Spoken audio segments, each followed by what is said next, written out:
गहरे और पुरसकून जंगल में एक नन्हा सा बेबी पांडा रहता था, मैलो।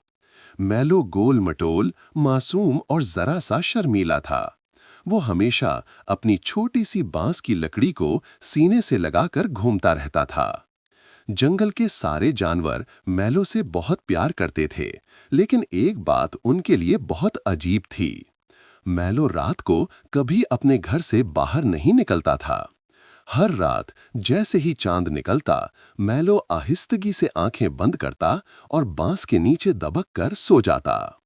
मैलो, चांदनी रात का अजीब राज। एक रात तोते ने कछुए से हैरत से पूछा, मैलो इतना डरपोक क्यों है? रात को कभी बाहर क्यों नहीं आता? कछुए ने सर खुजाते हुए कहा, पता नहीं, शायद रात से डरता होगा। लेकिन वो दोनों नहीं जानते थे कि असल बात कुछ और ही थी।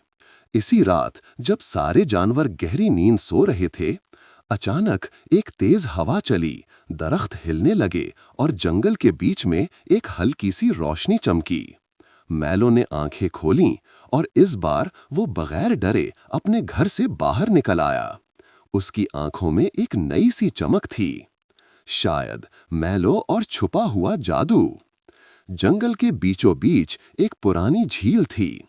चांदनी इस पर पड़ रही थी और पानी चांदी की तरह चमक रहा था।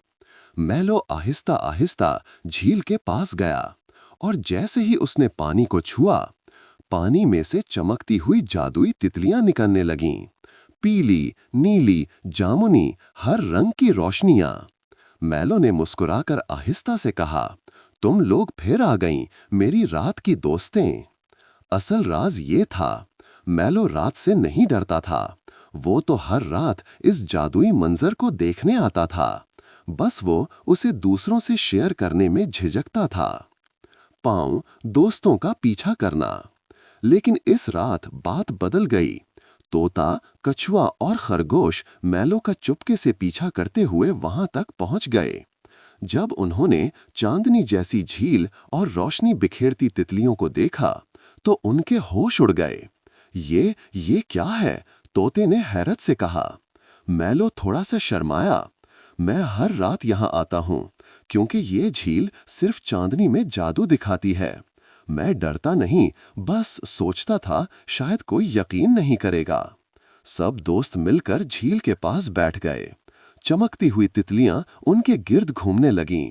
किसी के कंधे पर बैठती, किसी के हाथ पर दमकती थीं। जंगल की रात एक परियों की कहानी बन गई। आखिर तुलुए आफताब का वादा।